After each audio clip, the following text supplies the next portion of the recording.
Welcome everyone to the most important chess tournament of the year. Yes, the Candidates 2024 is started, and from today we are going to have a recap from each round, each day, and we are going to cover all of the important games, the most crucial moments in the games. For today's video, we are going to have a recap on the first day, which we have very strange and strong battles. The first game that we are going to have a look at is the most important game of the day between none other than Fabiano Caruana, the first seed in the tournament, probably the first chance to win this tournament. His rating is 2803. He's called the Machine of Chess. He's playing like engines against none other than Hikaru Nakamura, the streamer.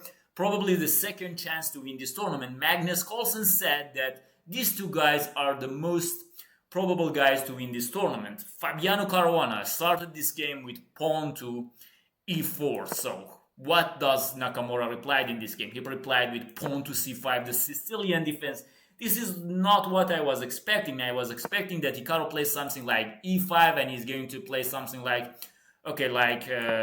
Berlin wall, Berlin defense, something like this. I don't know if Fabi will play bishop b5 or he will play bishop c4 Italian, but I was expecting something like that, but all of a sudden, Hikaru plays pawn to c5. Knight f3, probably he has some surprises for Fabiano Caruana. We have open Sicilian, and here, when everybody is expecting something like knight or for classical Sicilian, or at least dragon or Scheveningen, Hikaru Nakamura plays pawn to e5, a dubious line which nobody, I guess, in the top level chess plays e5. This move considered to be very dubious.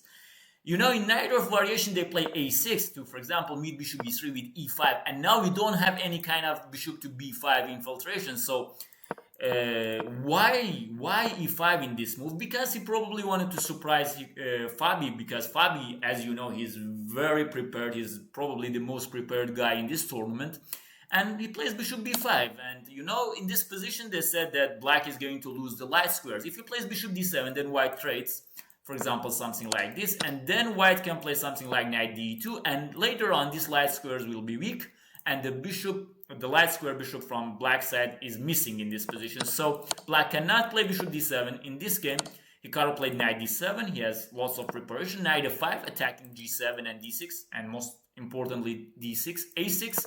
It says go away, and here where is Fabi caught in surprise, because he was not expecting such a dubious line at this level as top level chess, and here he plays bishop to a4 with 10 minutes thinking, b5, bishop back to b3, and knight c5. Nakamura plays his own style of chess. He's playing fast, and he's putting Fabi into some kind of pressure, and probably time pressure. Bishop to g5. Black is not at this position. He's probably not threatening to take on e4, but he wants to take on f5, and he has the pressure here, so white plays bishop g5, pinning the knight. He wants to win the d5 square to eliminate this knight from the board.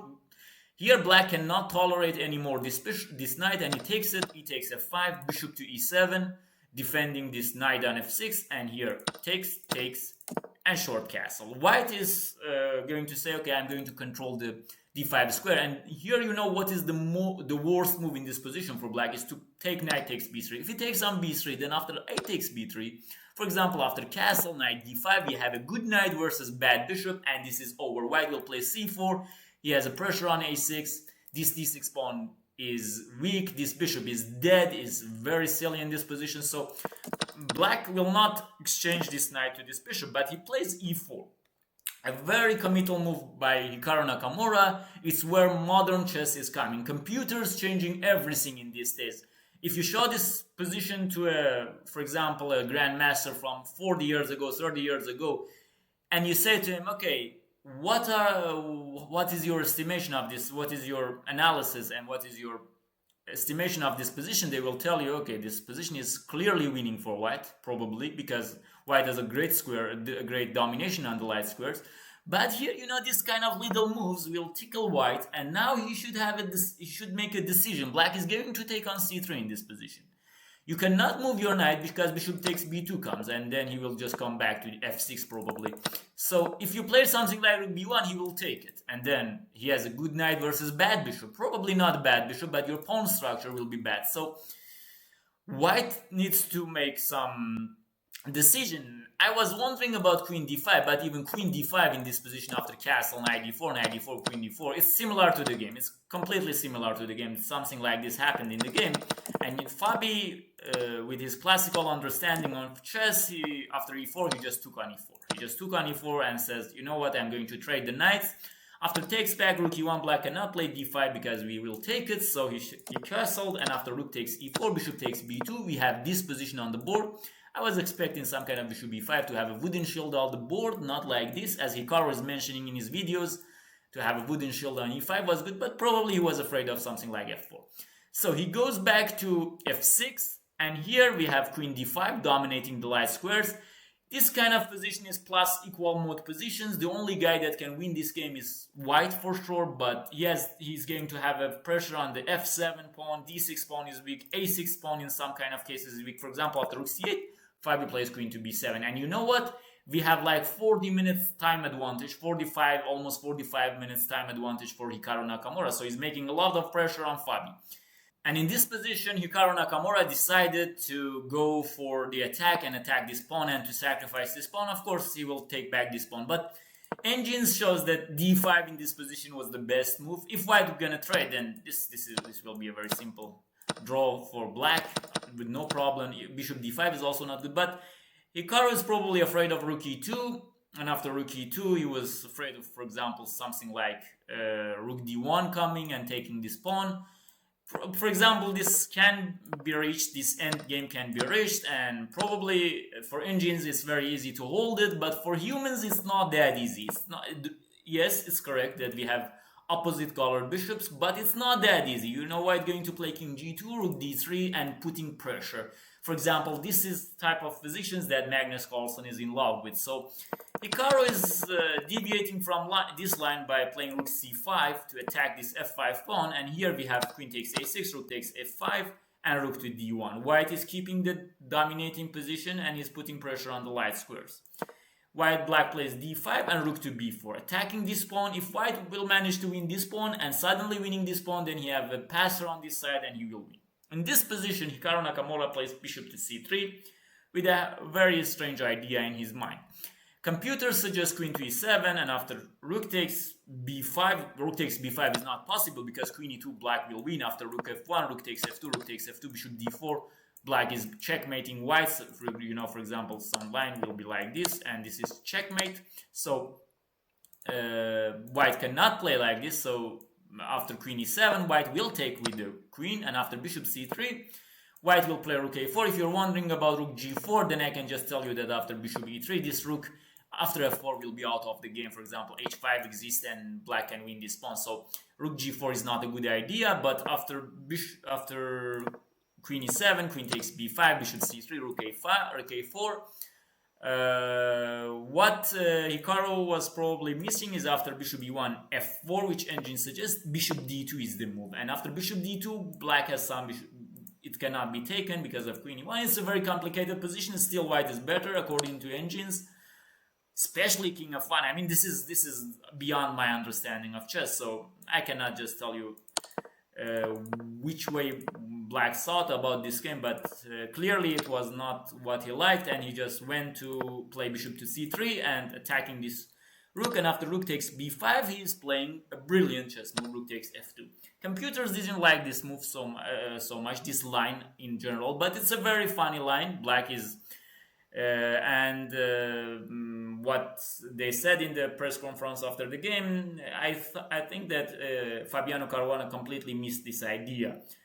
And the idea is that after king takes f2, queen h4 check, king g1, bishop d4 check, king h1, we have bishop to e5 attacking this, and if you play h3, we'll get queen g3. You look at these diagonal squares, and after king g1, you know, check, check, and you should come back. If you come here, bishop d4, queen e3 is checkmate. This rook will joining the party, so this is not how white should continue. It will be just a draw. So Caruana, of course, decided not to take it and take this pawn, rook takes d5, and queen h4. Queen d3 coming back, attacking this bishop, and here rook back to f6. It's suddenly white cannot take this because of queen f2, queen f1 checkmate. So Caruana plays g3, queen b4, And here, if a3, queen b6 check is coming, so king g2 to prevent this check. And here Nakamura played a dubious move, I guess. He played the move bishop b2. There were other moves that he could have considered, for example, in this position. For example, g6 is another move he could have considered, but bishop b2 is also okay. And here, you see the time pressure in this game. Fabiano Caruana, the guy that had the dominance over this game, he has only 12 moves to play 13 moves of chess without increment. This game doesn't have increment till move 40, so he should play very fastly and he should play correctly. In this position, the good move according to engine is a4. Hikaru Nakamura said rook b1 was a great move, and these moves could have, for example, after a4, queen b7, even a5, even rook b1 in this position. This is going to be dangerous for black. This is going to be dangerous for black after bishop b5, for example. White can come to play rook f1. It's not easy. I'm not saying it's easy, but this pawn is pushed, and white has the control over the center of the board, so it's not going to be a problem. But Caruana understandably played rook to f5 to exchange some pieces, but I guess even rook takes f5 was exist. But after g6, this bishop finds the safe haven, and now black can play king g7. It's obviously that he missed a very big chance. And after queen f3, he went back to queen e7 to prevent rook d7 actually. And after queen e7, a4, king g7, a5 was another miss by Caruana. But at this point he was probably very exhausted because he didn't saw this bishop coming back to f6 and all of these ideas. Now he's saying, okay, I ruined everything and the draw is okay with me. Caruana is not a type of player, a grinding type of player like Magnus Carlsen. Some players like Carlsen, Nepo, in some cases, they like to push these positions, but Caruana just played a very bad move a5. He was just overlooking rook to a8, a very brilliant move because white cannot take. After queen e2 check, it will be just a draw, and black will find some perpetuals in this position. So he missed rook a8 also, so it shows that 2 rook sacrifices is missed by Fabiano Caruana in this game. First rook takes f2 and then rook a8, and now the rook is in best place. Black is going to attack this a5 pawn, rook d5, queen c7, h4. In this position I was expecting h5 to be honest with you and not taking this pawn, but okay, Nakamura says, okay, I know this position is draw because after queen b7 it seems like kind of dangerous to lose this pawn, but okay, he says after queen d8 here I will not lose this game, so and he didn't lose, so I cannot I cannot complain. So after queen e3 he offered draw at the move 40 and then they agreed to a draw. White has no way to win this game. If he even trades, then there will be some kind of blockade on the dark squares with this bishop. This is opposite color bishop. So this is the first game that we saw. This was a very tense battle. Hikaru was on the losing side of this game, but he managed to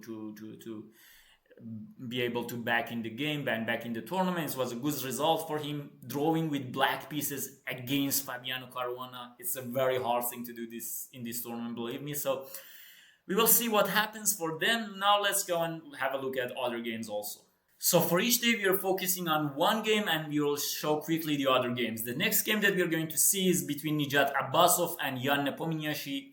Probably the third chance to win this tournament is Jan Nepomniachtchi, so let's go and see this game. Nijat Abassov, the lowest rated player in this tournament, but he's known to be very good at chess openings. He started with pawn to d4, and here we have some kind of queen's gambit, and after bishop g5, bishop e7, normal lines.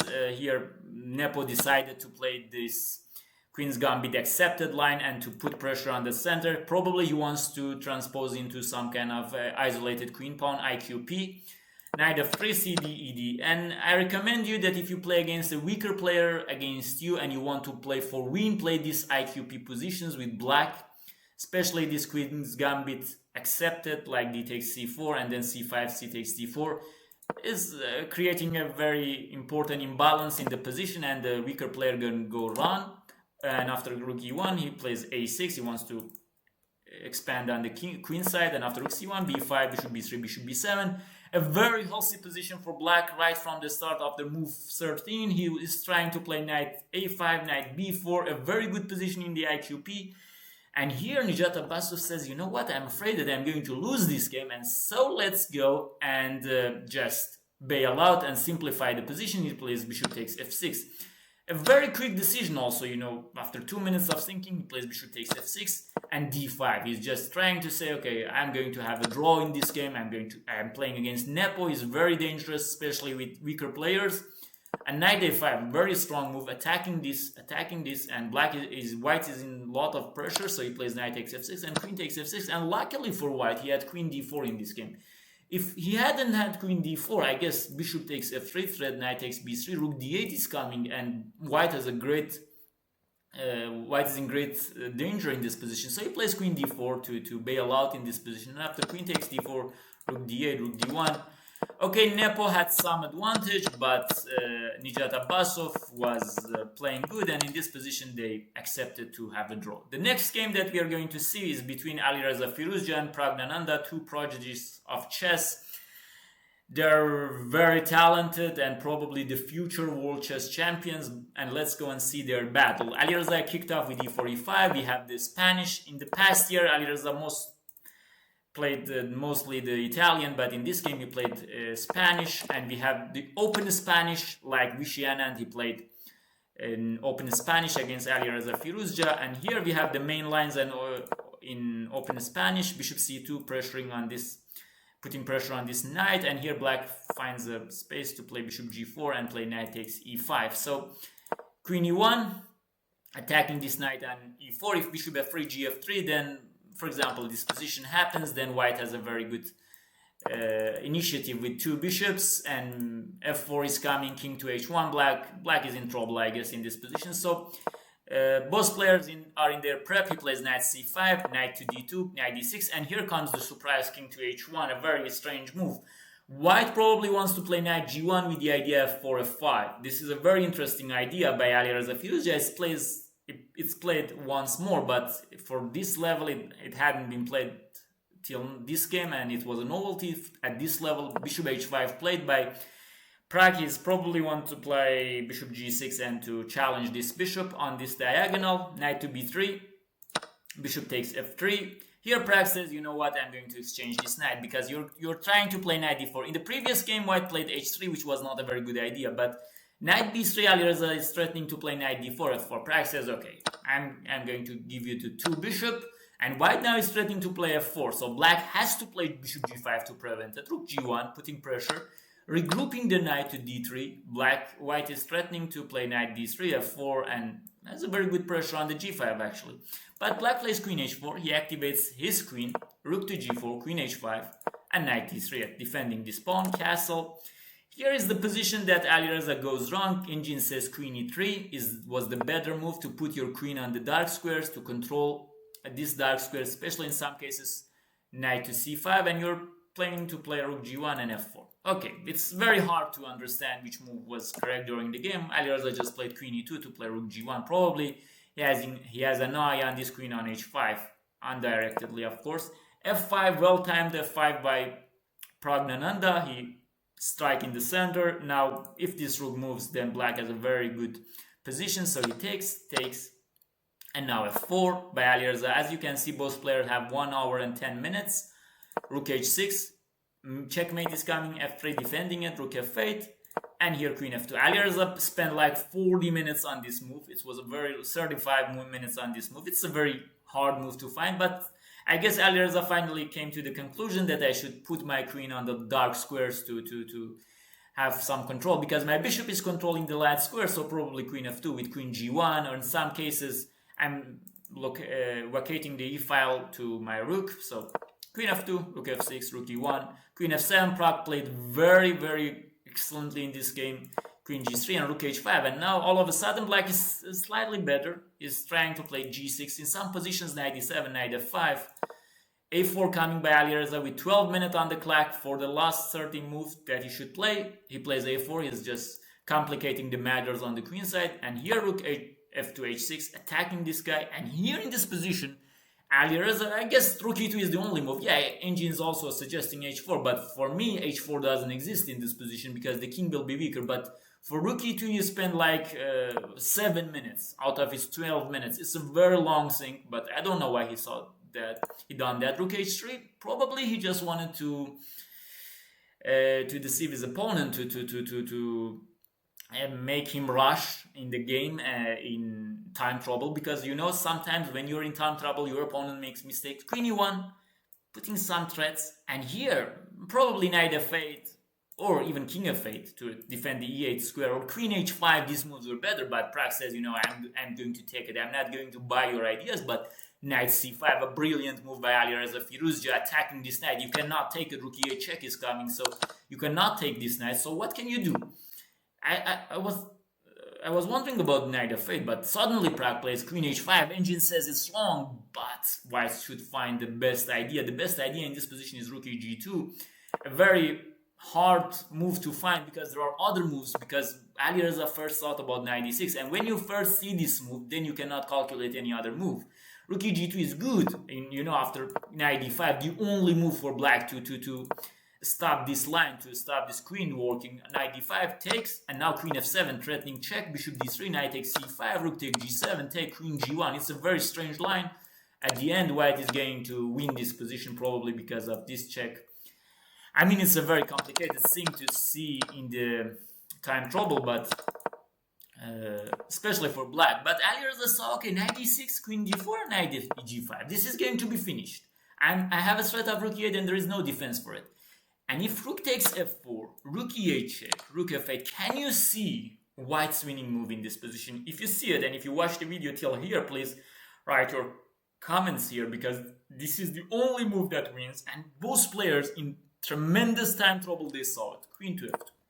What a move. What a move to see in time trouble, because if the rook e8, there is queen f7 check. I mean, imagine this happening on the board. This will be a very great trick, but Prag, with his excellent calculation, he saw this and he played a brilliant defensive move, knight d5, defending the mate, sacrificing his knight. White cannot take it with f, because after queen g5 he will be checkmated very soon, so he takes it with the rook, and Pragnannanda says, thank you, rook takes h6. And here we have a perpetual check, and after some checks they agree to a draw. A very tense game between these two prodigies of chess. Very interesting game. Let's go and have a look at the Gukesh versus Vidit, the battle of the Indians. We have the semi-Tarash opening. Very quick look at this game. b4, rook a2. A very nice idea by Gukesh to transpose his rook. In semi-Tarash, you know, the problem is this isolated queen pawn for black, and now Gukesh is trying to have some pressure on it. Knight d5, rook d2, the pressure is coming, g takes a free castle, bishop b2, a5. A very good strike by Vidit Santosh. Is trying to have his own game by attacking this pawn, and after c d5, I was wondering about a b4, d6, and after all of these trades, for example, king h8, rook takes d6, queen c7, probably black is better, but Gukesh said, I don't want to play this. I don't know, probably because of this line or other lines, I'm not sure. Vidit decided not to play it, and he played e5 to stop, to close the center, and to continue his attack. Now he's saying, okay, I have a very good advantage on the queen side. How are you going to defend your queen side? If you play b5 one day, I'll play bishop d7. And you're under a lot of pressure. In some positions, I will play a4, and your king is not having a safe place, and Gukesh says, I'm just going to complicate matters with knight b5, which I don't think it was a good idea. After a takes b4, black has a very good initiative in this position, and after queen c2, Vidit plays a very strange move, bishop to g4, a very nice sacrifice, which obviously white cannot take, because if the rook f takes g4 here, it's just over. For example, queen b1, you will just play knight d4, it's over. And if you play something like queen d3 first, rook a2, threatening rook takes b2. So, but what was the better move? Engine says rook e8, but I don't buy this idea, because of the bishop c3, white is completely better. It's, rook e8 is not the move. Probably knight takes d5, to be honest. And after bishop d5, bishop b6, queen b2, only move attacking this guy. And after f6, queen takes b4, takes bishop c3. Most probably it will end in a draw, this game also. After knight a6, white can put his bishop on d4, and it's a good blockade for white in this position. So probably it was the best idea, but Vidit after queen c2, he played bishop g4, and in the game Gukesh found a nice repetition of moves, and the games ended in a draw. So let's have a look at the results. The results are like, we have 8 players on half point, and for today's games we have Pragnannanda against Gukesh and other Indians, Hikaru against Vidit, nepomniachtchi against Alireza Firouzja, and Fabiano Caruana against Nijat Abassov. I hope you enjoyed this video. Please write your predictions about the second round and write your thoughts and comments about this video. How can I improve my videos? I will appreciate them, and enjoy chess and life.